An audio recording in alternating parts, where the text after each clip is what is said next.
بیوہ عورت کا دوسری شادی سے جان چھڑانا۔ فواد صاحب ابو زیبی سے پوچھتے ہیں، اگر بیوہ خاتون یہ کہہ کر نکاح سے اعراض کرے کہ مجھ سے زیادہ حقدار خواتین موجود ہیں، یا کہے کہ میں نے شوہر کے انتقال کے بعد فیصلہ کیا ہے کہ میں ہی بچوں کی ماں اور بچوں کا باپ ہوں، میں نے ہی ان سب کا سب کچھ کرنا ہے، تو ایسی سوچ شرعاً کیسی ہے؟ اس بارے میں ایک حدیث بیان کی جاتی ہے ابو داؤد کی کہ آپ صلی اللہ علیہ وسلم نے فرمایا، جو عورت بچوں کی خاطر شادی نہ کرے تو قیامت کے دن وہ میرے ساتھ ہوگی۔ لیکن یہ حدیث صحیح نہیں ہے، اکثر علماء بھی اس کو بیان کرتے ہیں۔ یہ حدیث نہ صرف یہ کہ صحیح نہیں ہے، نحاس بن قاسم اس حدیث میں راوی ہیں جو ضعیف راوی ہیں، اور ویسے ہی دوسری صحیح حدیثوں اور قرآن کی آیتوں کے بھی خلاف ہے، کیونکہ قرآن مجید میں اللہ کا حکم ہے انکحوا الایام منکم، جو بھی بے نکاح ہیں ان کا نکاح کرا دیا کرو۔ اس بے نکاح میں کنواری لڑکیاں بھی داخل ہیں، کنوارے لڑکے بھی داخل ہیں، بیوہ طلاق یافتہ سب اس میں داخل ہیں، یعنی جس کا بھی نکاح نہیں ہے تو اللہ نے ترغیب دی ہے اس کا نکاح کرایا کرو۔ اور حدیث میں بھی ترغیب ہے نکاح کرنے کی، اور آپ صلی اللہ علیہ وسلم نے خود بیوہ عورتوں سے نکاح کیے ہیں۔ تو اسلام میں نکاح کے بغیر زندگی، چاہے مرد ہو یا عورت، دونوں کے لیے ناپسندیدہ ہے۔ اس لیے اس بیوہ خاتون کو چاہیے کہ وہ نکاح کر کے زندگی گزاریں۔ اور ہاں، یہ ایک الگ بات ہے کہ بچوں کا کیا ہوگا، تو وہ پھر یہ کریں کہ بھائی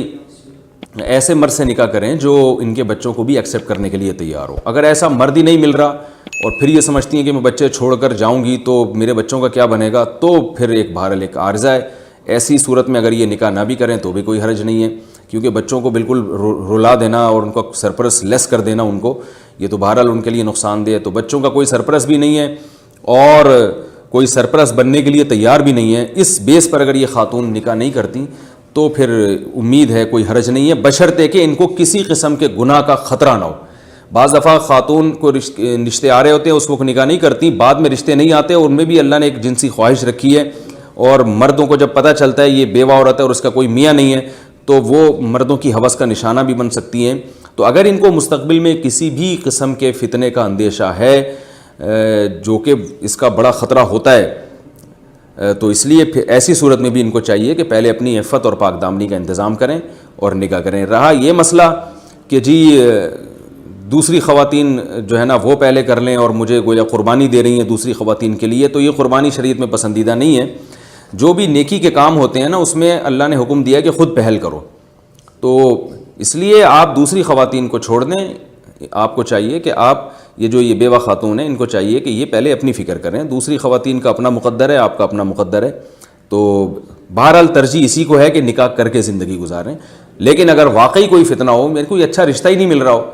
جو ان کے بچوں کو بھی ایکسیپٹ کرنے کے لیے تیار ہو، ایسی مجبوری میں پھر نہ کریں تو بھی کوئی حرج نہیں ہے۔ اور ویسے اگر کسی خاتون کا موڈ ہی نہیں ہے نکاح کرنے کا، وہ بالکل ہی ان کو کوئی عذر نہیں ہے،